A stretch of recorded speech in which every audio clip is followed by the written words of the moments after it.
Hello and welcome back to Pillars of Eternity. Let's go and look for the last part of the horned helmet.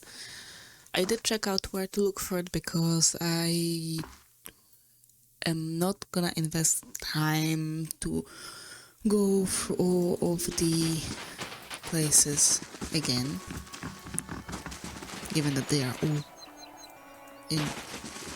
separate into multiple places as well. It's in Russet Wood, in the Cave of Ogres, at the lower level somewhere, if I remember correctly. So, cave names that Whisper Cave. Oh, and by the way, where are those?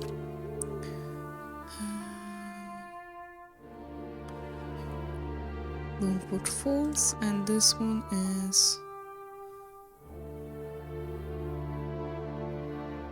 a landmark in the rest of the old Donerit hunting lodge. Ah, Russet Wood, great.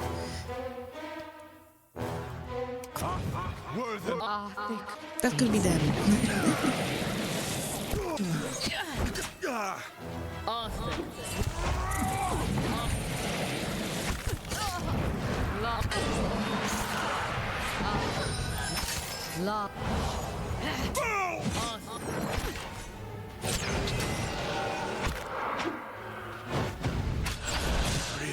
Thank you.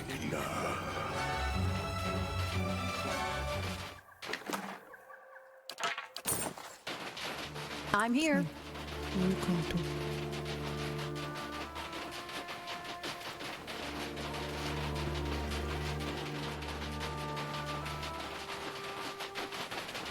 It wasn't them, right? No, it was them. Okay.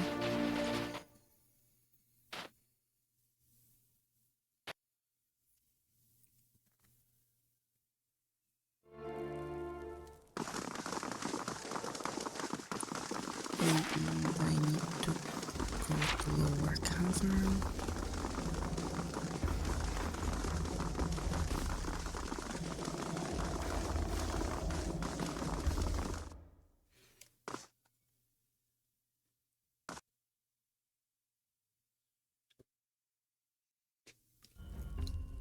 You sense the presence of one of the other pieces of Garrett's helm nearby. In the armory, perhaps?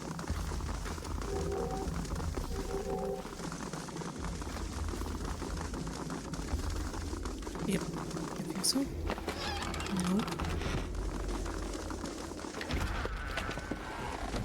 I don't know if oh, sorry. I do not know if it can be in one of the chests we already looted.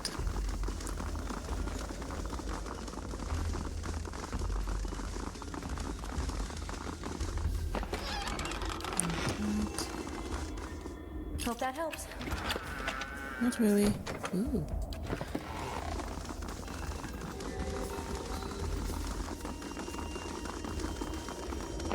There it is. As it has twice before, your vision blurs and fades to black. When it returns, you find yourself on your knees, a shattered sword in your hand and a broken, battered helm in front of you. Your helm. You can feel blood pouring down on one side of your face, and you know for certain that you will never see out of your left eye again. Arrayed around you in a circle are other warriors, some from your tribe, the rest from an enemy tribe. They watch the combat in silence. You're going to die, old man. Your opponent is brash, but young and strong. You still think single combat was a good idea? You do. Last winter's famine took a heavy toll on your tribe, and your warriors were in no shape to fend off an all-out attack from its enemies. Single combat was your tribe's only hope. But not if you lose. Once again, the world stops, the memories trail awaiting your guidance. Take him down with you. You force yourself to your feet and toss away your broken blade. Summoning the last reserves of your energy, you charge your opponent. He's ready for you. His blade bites deep into your side, a mortal blow. He laughs, but the last laugh is yours. You are older, and you are slower, but you're still strong. You seize the young warrior's head and with a roar of triumph snap his neck and drop his corpse into the mud. You remain standing, sheer willpower keeping you up, until you're certain that you are the undisputed winner of the combat. It's not until the last of the enemy warriors have left your village that you allow yourself to collapse. The last thing you ever remember is the hands of your people reaching out to catch you. Yes, it's all coming back. My sister, my rain, the end. Garrett looks at his own spectral form with a sad surprise in his eyes, watching it begin to fade. But I've only just seen it. There's been so little time to know what to make of it all. Farewell, Garrett. The will has no patience, it seems.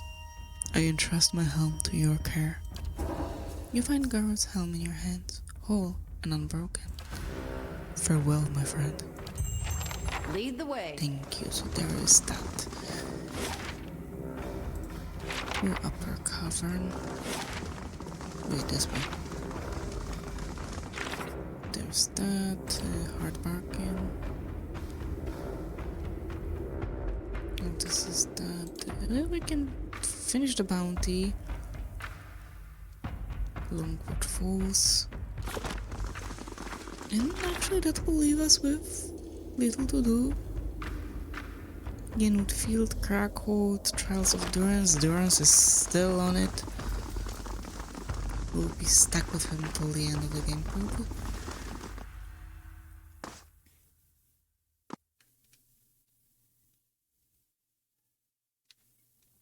I do believe he's the only companion I haven't changed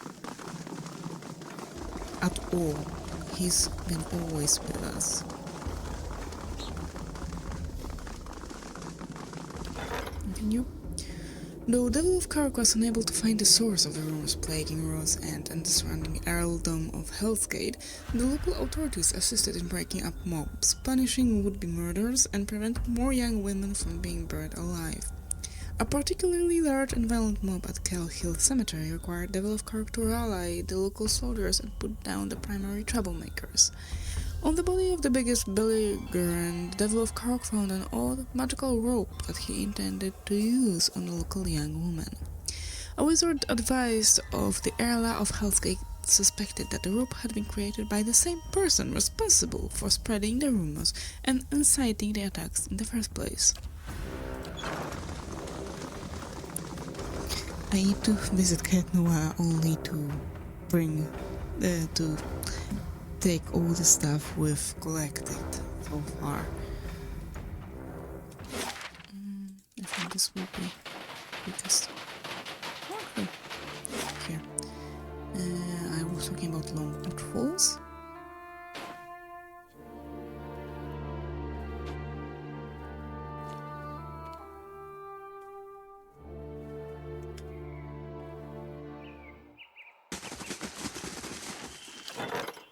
Again.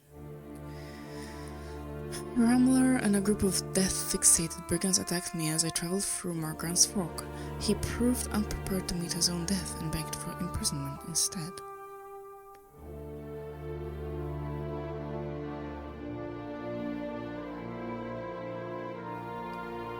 Okay. I don't know if we saved. We still have to deal with that dragon.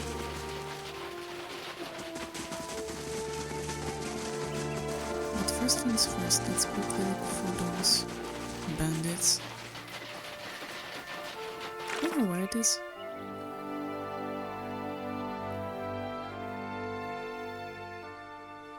In the wilds around... Oh, of course. In the wilds. There's no wilds in here.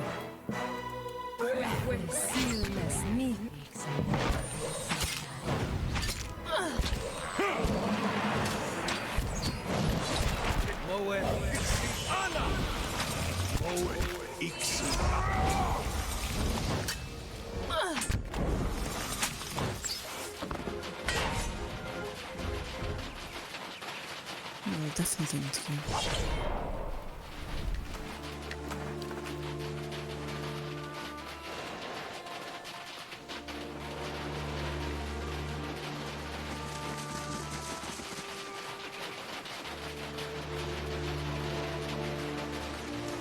Maybe up here somewhere?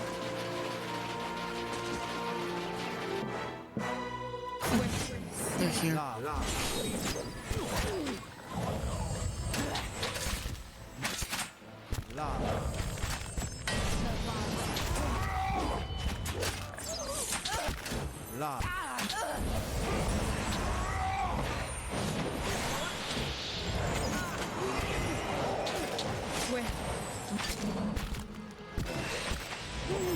We're doing fine.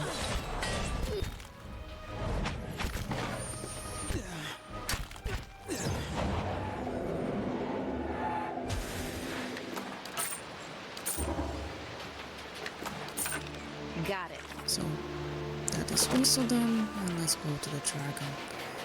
That damn dragon that does not want to listen.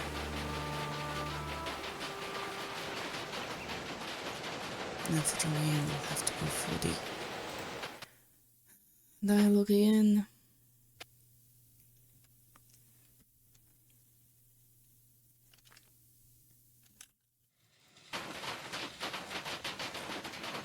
You again? Yes. Oh, I could still kill you for this annoyance. Was that the rodent's name?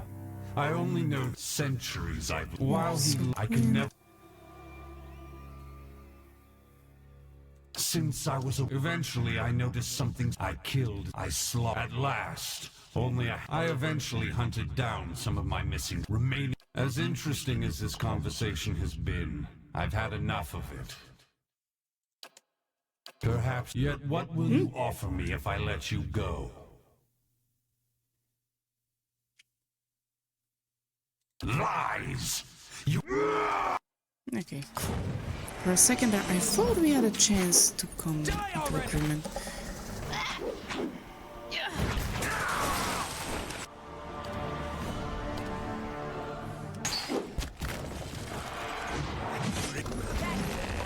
Durans, do your thing. And Durans, do your thing. And you...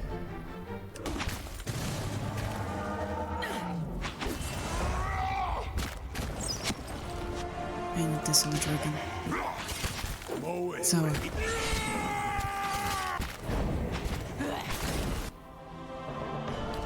revive me.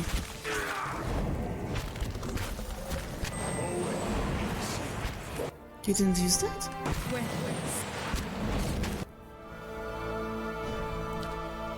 I'm here.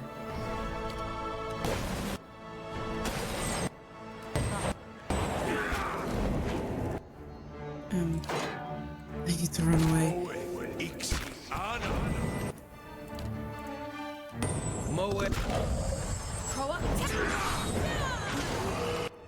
Wait, where are you going? Alright. Oh, I have whale ending. No, you're not that. I need to take care of myself.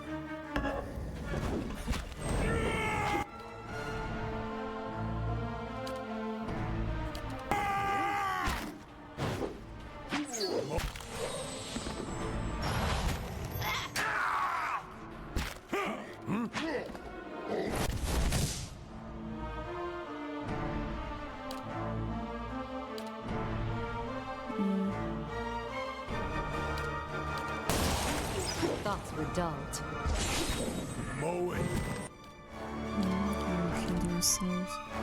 Revive her. Barely injured.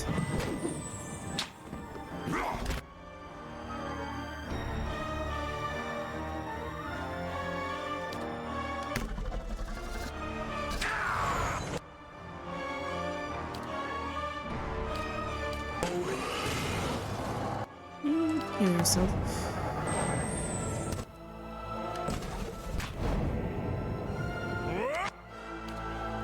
Thoughts were dulled. He's still barely injured. Okay. I'll be right back. Okay, we are back here. Unfortunately, I see I don't have enough for this. You start with casting this. You go here. Here, yes, that's what I've been waiting for.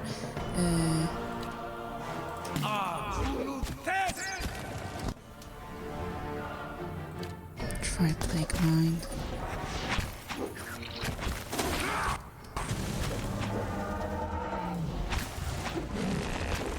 What? Damn it, she already needs healing. Come on, work! It didn't work. Heal yourself. What?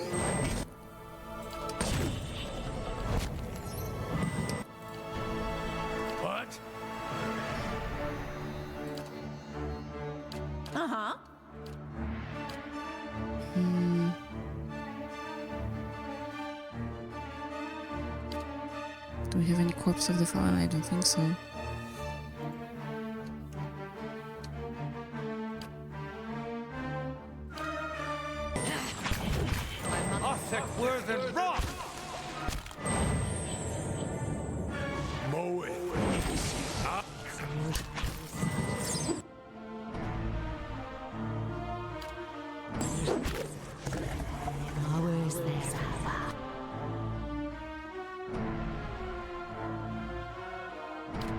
Ruinate?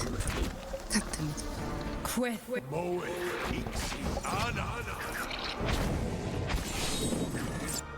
you? Where's...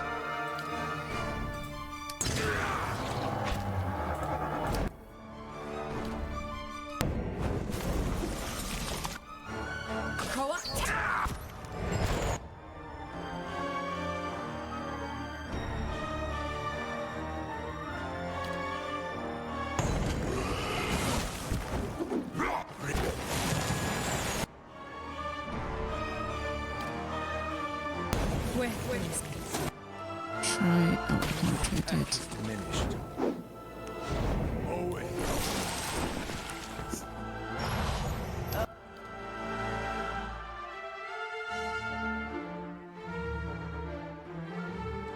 Okay, heal them.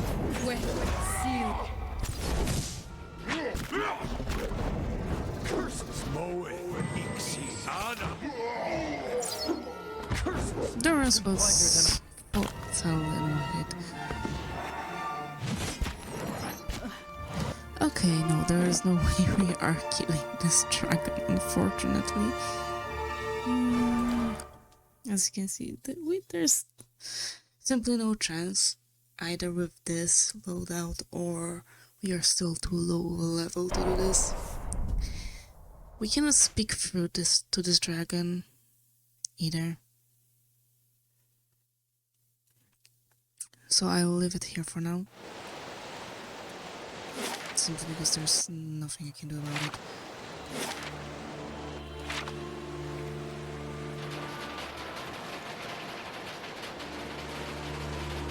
And it's a shame really that we cannot even use an argument that hey, we already helped one dragon. We can help you. Or just don't kill us.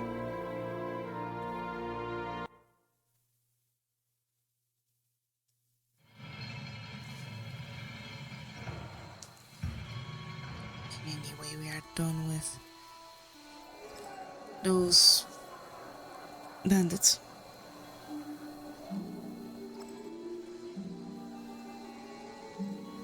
So the only thing in the White Watch is this dragon. I've brought you the Fire Drone's head, and I'm here for the bounty of all the red. Great, I don't have any more. Which is amazing. Forgotten Hollow. 20 years ago, a woodsman in Logholm had a gift bearer of Andra buried the painful memories of his dead wife somewhere in the dense forest known as Blackware. Since his recent death, his daughter has been searching for information about her mother. Her father left no clues, and the gift bearer has only been seen twice by locals in the last decade. Ay, Sagani. So for now we are done with White March. Mila, where have you got to this time? This woman looks at you like she's used to hearing bad news. She shakes her head and holds up her hands before I can even begin. Look, you can tell Hammond that I ain't seen Mila all day. And besides, he ought to keep a better eye on his shop if he don't want little ants poking out around. She folds her arms and plants her feet wide. What's this about? She blinks and is suddenly embarrassed. Oh, you're the one who opened up the battery, aren't you? It's really nothing someone like you needs to be concerned with. Actually, it's my girl, Mila. She's been getting herself into all sorts of trouble, poking around that Hammond's Emporium. But you ain't hear about her, huh? What's Hammond's Emporium? New shop, building where Kitty's home used to be, near the Western Palisade. Hammond's one of them that came up from the Deerwood. Sells good steel, but just about holds his nose every time he crosses path with one of us. You don't know where your own child is. She backs away like she's been slapped. I didn't say that! Unable to look you in the eye, her gaze darts to the ground. Her cheeks flashed with embarrassment. But it's hard keeping track of her. With all the commotion around here lately. Do you have any idea where Mela might be? She's been out for quite a while now. That's nothing new. Still, I can't help but worry that she's gone and gotten herself into some trouble. If you could keep an eye or two open for her while you're in town, I would greatly appreciate it. I'll make sure she's not in trouble. Oh, thank you. Everyone is so busy these days with the mines and the forge opening back up again. It's kind of you to help. I do have some questions. Do you recognize this place? Mountains in a cave? A lot of those in these parts. Those lines there could be as standing stones, like the ones at Whitestone Hollow. I don't know why she would go off there. Is there some place Mila likes to run off to? She often takes to Hammond's Emporium. Has a problem with looking at things instead of touching them. Hammond's been on my back the past few days to keep her away. Might her father know where she's gone. Please don't worry him. He's in enough trouble at his job already. Truly, all of us appreciate what you did, opening the battery back up. Folks like my Ludgar are making good money patching up all the damage out front. Please don't set his mind spinning about where Mila is. I won't tell him anything, don't worry. Just stay away from him. Word is you couldn't keep a secret if your life depended on it. She winced as soon as the last word leaves her mouth, then shrugged apologetically. So we are not quite done with White March yet.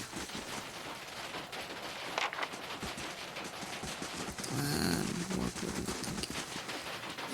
thinking? Whitestone Hollow.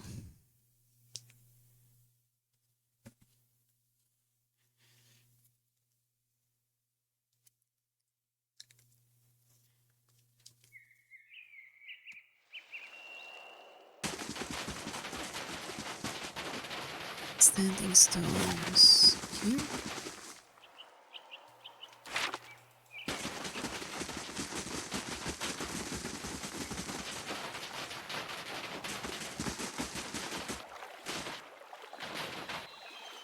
I mean, there should be a way to go into the lake.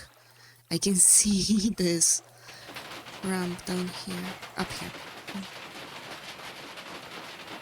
Can I interact with the stones? The cave! I think.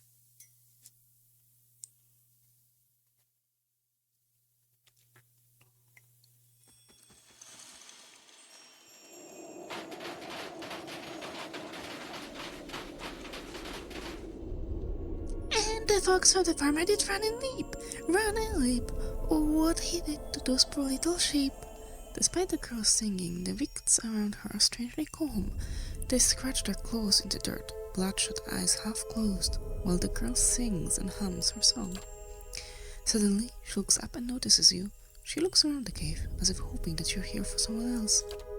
I'm Mila. These are my friends. She waves an arm toward the victims, then regards you with some concern. Did you come to play with us? The victims look up at the worry in her voice. Their pupils narrowed to pinpricks. Your mother's looking for you. Mila flinches, her face scrunches into a defiant little frown. The Vix notices the son's movement and hiss. Big tongue! Mila's high-pitched voice cries out at near-ceasing. Be nice! She turns her attention back to you. I don't want to go back. She yells at me. I just want to play here with my friends. She makes a little mound of dirty snow. You like sweets? Well, how about a route white cookie? A real route white cookie? I've heard of those. Mila's eyes are wide with wonder. Can I have one? If I give you this cookie, will you go home to your mother? Mila approaches you and carefully takes the cookie into her tiny hands. Transfixed on the delicacy, she begins nibbling on the edges as if she wordlessly shuffles toward the mouth of the cave. The Vix begin to follow her out, but as they leave the cave, they are distracted by the sights and sounds of animals in the wilderness. One by one, the Vix slink off into the underbrush to hunt.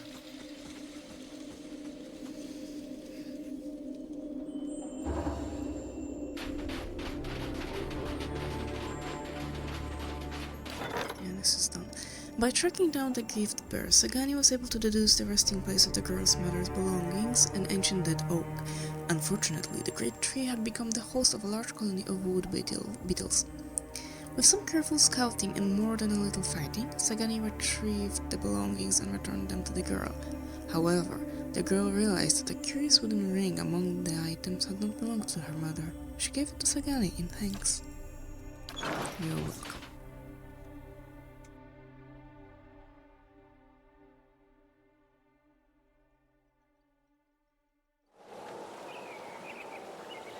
I still do wonder what is with this place.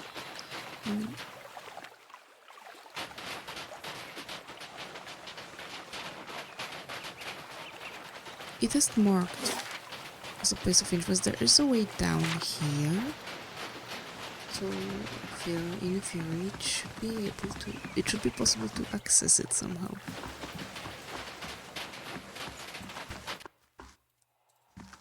Or maybe the kid isn't here. The other kid I know.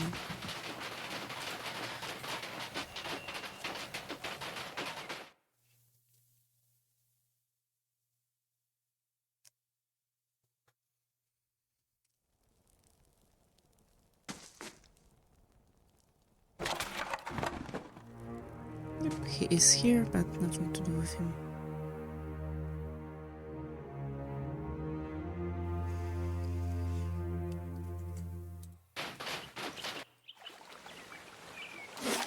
Okay, so now I believe wait, can we go? Yep. Now we can go back to the road. Finally. Let's see what else do we have to do. Genwood Field, Crackhold, Trials of Durance, but maybe we can talk with you more. If doubts and curiosity plague you, you're skidding your knuckles on the wrong door. Tell me about Magran. Oh, you know her, you must. She's a many-headed bitch. What is your view on her? She's a goddess, as fickle as they come, and with all the failings you'd expect of an empress and a whore. Too many eyes, too many wants, too much to hold on to. That's the failing of a god. More aspects than words to describe her, like most of them. A god with many nations to oversee, only serves to spread herself too thin. Although flame rarely crosses twice. So perhaps that is the only truth she embraces. Who knows? Gods get greedy. When it comes to fire, fire is a god's hunger. What are her aspects? War transforms, fire consumes, trials purify. Warfare, fire consuming, purification, and most of all, transforming. Trials as well, but all things are put to the test anyway. A trial can consume, purify, transform. They're all linked, although at its heart is the flame, and the flame is what matters. It is the source of all things. Guess I should have started with that, eh? Any fool around the campfire knows that. Without flames, fire, we would have made little progress in the dark. To hear some of the inner fires tell it around the hearth and bellows, even in the halls of Ashfall, you would think that fire brought life to man. And that fire was Magran. Some of the older texts say she rubbed her hands together and they burst into flame, or another god shafted her like a poker. There are different perspectives on her then. Mine is only one side among many. But there's one. I can speak of how the losing side sees her, and that should tell you enough. Let me speak to what an Arderian sees. And what does an Arderian see? The Arderians give a proper, polite translation for her. Excellence in war, tactical discipline. That is why they lost the fucking colony, of course. They were probably still quoting that while we had them bent across the decks. All their grunts and cannons are fine, but useless when your stuff is crackling light in their skulls, dispensing red gifts left and right. Adrians call that elevation, divine awareness. Those words are as welcome as shit on one's boot, and that's all they took back with them while they were running. A lesson learned at the wrong time. Almost I feel a pang of sympathy for them. Almost. Lesson? What do you mean?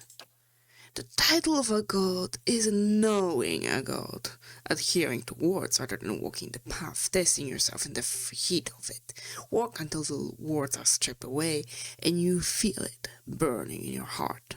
That is the lesson.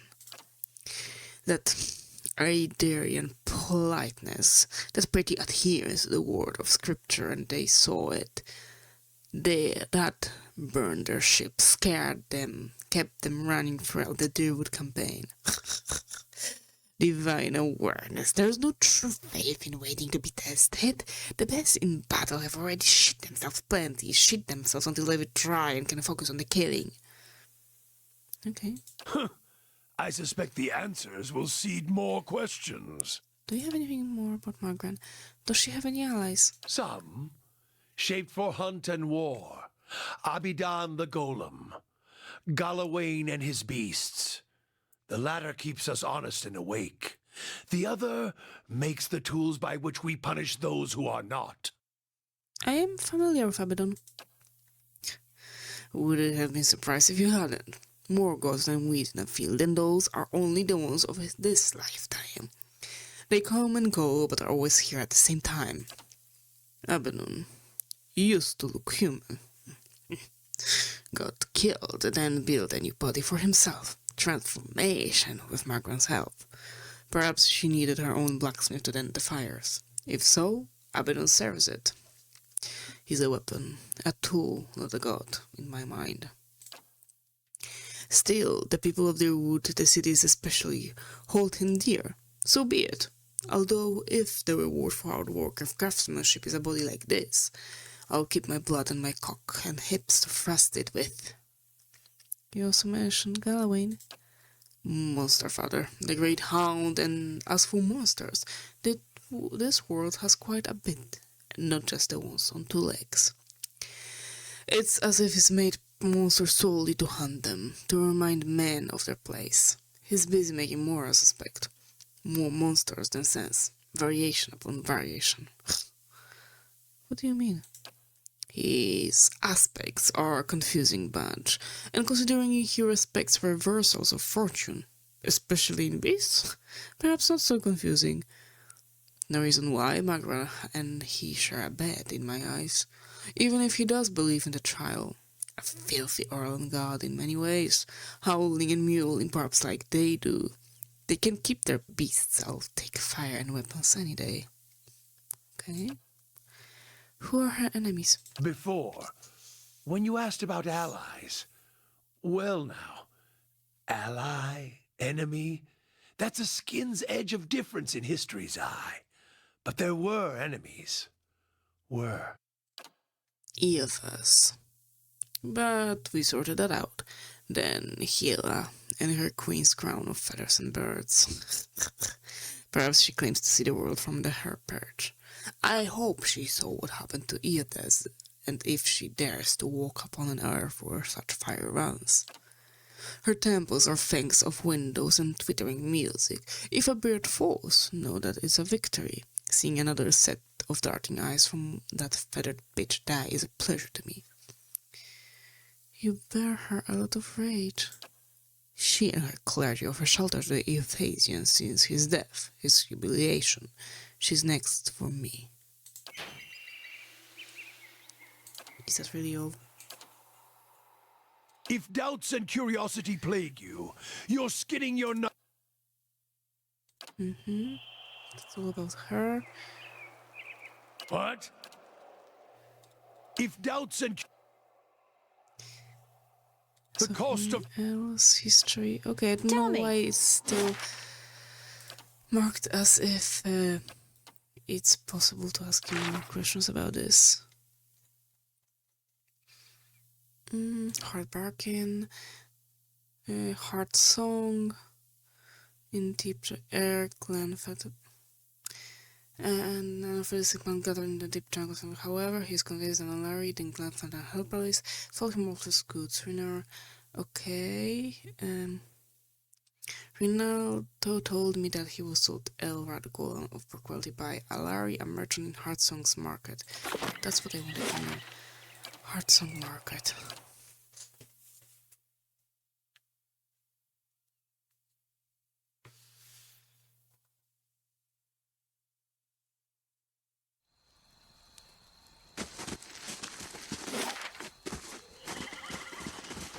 Get there. Oops.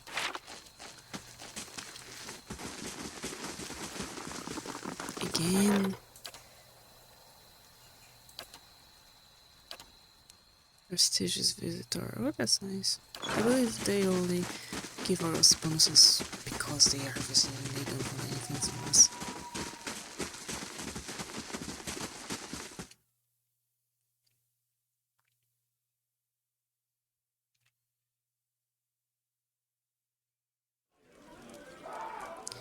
I'm looking for... where is she? Tamra. Ewen? By Alari.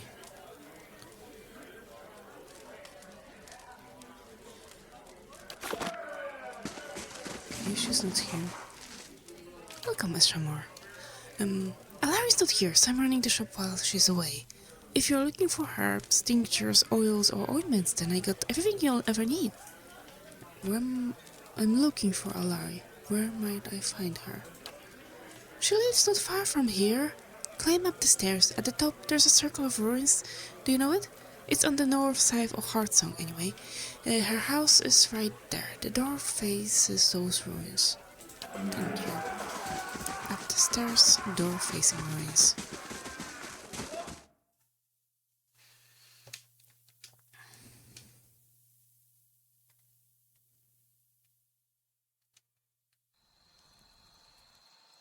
Up the stairs, door facing ruins. Either this or this.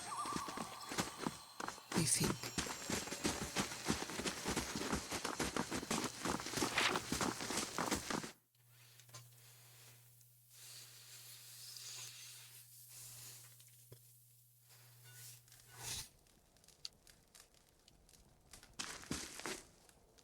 Larry stands tall and proud, surrounded by Glenfat and warriors that study your every move. I expected Renato to employ someone on his behalf. I am surprised to see that it is you doing his bidding. Does the presence of my armed entourage concern you? You were expecting a defenseless shopkeeper, am I right? Alari raises her dye-stained hand just as one of her guards begin to lurch forward. Stillness! Give the Estromor a chance to speak. We are not the Rudian beasts. Here, hospitality reigns. Larry nods to you, holding up an open hand, her palm and fingers covered in blue and green dye. Envoy of the Valiant, speak the message you are sent to deliver. I want to hear your side of the story. The first step of any sensible path. Renato did purchase from me several bushels of Ellard Gola, and for it he paid a high price, but it willingly, saying it was a bargain right as he handed me his copper. It was after our trade that the Valen spit his venom. Renata accused me of trickery, of fraud, claiming I delivered withered likenesses of Elrod Golaf and not the genuine root. Such nerve, for in truth he is beyond the help of Elrod Gola. She holds a blue-dyed finger in the air before curling it down slowly, smiling as she does. Renato's old bow isn't firm enough for a full draw. No amount of Elrod Gola will give him the spear of a young hunter. A fair deal was made, and now Renato objects, angry that his withered family plow is beyond her remedies. I have never sold anyone a remedy I need to be false. If Renato does not silence his slanderous tongue, we will do it for him. What kind of punishment do you have in mind for Renato? Renato has slandered his host, making him no longer a guest. The merchant must vanish from the Twin Elms. But Glenfathan hospitality must be observed, always. He is to be given a chance to live on his feet before he bleeds on his back. Deliver, in our name, a warning. Tell Renato that if he does not leave, he will be accused of conspiring to pilfer and with him relics from our lands. He won't risk a trial by the Council of Amphadal. Alari draws a small wooden cage from the foot of her robe. If he won't listen, tell him that his faulty member will end in a cage, just like this black beetle. Food for our bears. I've heard enough.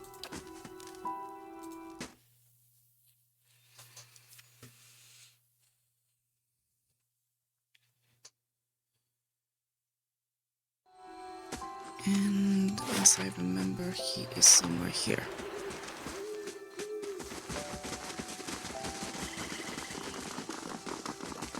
But I still haven't found the feathered paladin. The feathered lady paladin.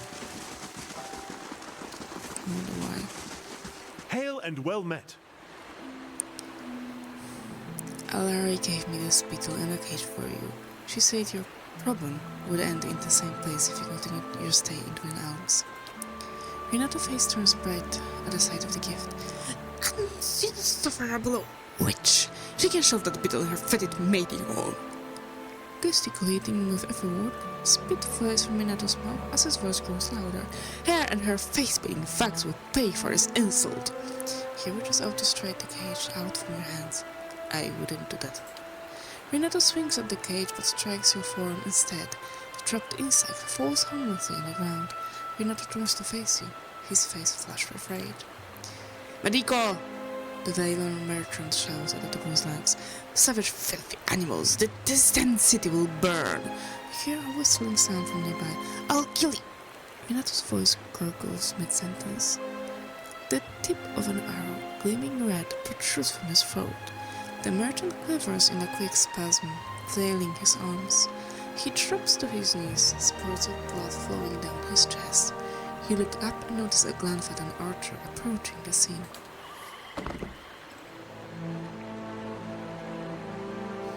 It's not our custom to tolerate squabbles between Estramauer. The huntress begins to turn around, but her face lingers in your direction, the faintest semblance of a smile across her lips. I'm sure you understand. Before you can reply, she walks away, moving with confident strides. Renato's arms twitch a final spasm as the merchant expires in a bloody, crumpled heap. Is it done? Not really. Back to her.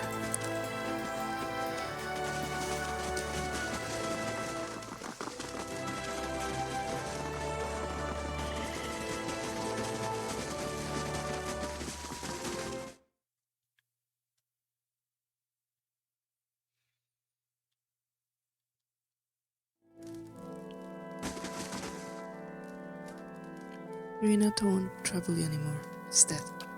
Dead? I'm not surprised given his behavior thus far, but the death of a valiant merchant could bode poorly for trade. Reaching into her robes, Alari produces a small pouch. Still, the matter is settled and Renato will no longer darken our market. Here is your payment for services rendered. Travel safely, Estramore. Thank you. And with that, I'll end this part here. So for now, thank you very much. Stay alive, and see you soon. Bye.